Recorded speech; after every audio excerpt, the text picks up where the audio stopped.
বাংলাদেশে চলমান অশান্তির আবহে রাজ্য সফরে এসে মুখ্যমন্ত্রীর সঙ্গে বৈঠক করে ত্রিপুরা বাংলাদেশ সীমান্ত পরিস্থিতি নিয়ে বিস্তারিত আলোচনা করলেন ভারতীয় সেনার রেড শিল্ড ডিভিশনের জিওসি এস ক্ষত্রিয়। শনিবার মুখ্যমন্ত্রীর কার্যালয়ে এই বৈঠকে রাজ্য সীমান্ত এলাকা বাংলাদেশের চলমান পরিস্থিতির প্রভাব নিয়ে বিস্তারিত আলোচনা করেছেন জিওসি।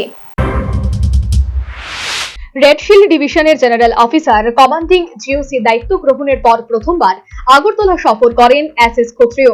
সফরে তিনি শনিবার রাজ্যের মুখ্যমন্ত্রী মানিক সাহার সঙ্গে সাক্ষাৎ করেন।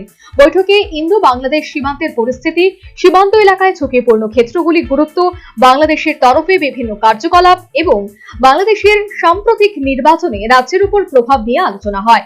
জিওসি রাজ্য প্রশাসনের সহযোগিতার জন্য কৃতজ্ঞতা প্রকাশ করে ভবিষ্যতে সামরিক সহযোগিতা আরো জোরদার করার আশ্বাস দেন। মুখ্যমন্ত্রীও ভারতীয় সেনাবাহিনীর সঙ্গে পূর্ণ সহযোগিতার প্রতিশ্রুতি দেন। ঐতিহাসিক অ্যালবার্ট এক্কা ওয়ার মেমোরিয়ালে পুষ্পস্তবক অর্পণ করে লেন্স নায়েক, অ্যালবার্ট এক্কা সহ দেশের অন্য আত্মবলিদানকারী সকল বীর সেনাদের প্রতি শ্রদ্ধা জানান।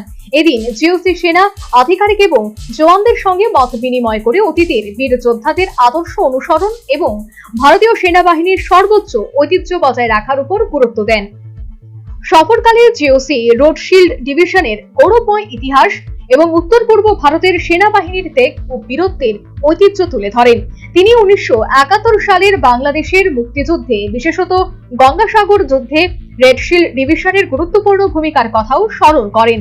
1971 সালে বাংলাদেশের মুক্তিযুদ্ধের সময় আগরতলাকে ঘাঁটি করে বাংলাদেশের মুক্তিযুদ্ধে অংশ নিয়েছিল ভারতীয় সেনার এই red shield division. Bureau report, news vanguard. A plus B, the whole square equals A square, B square, 2AB, time's up. 5 more minutes there. I've got so much time and peace of mind.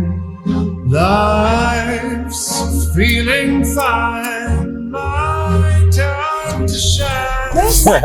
At SIP Abacus, we build math foundation and improve academic performance. SIP Abacus,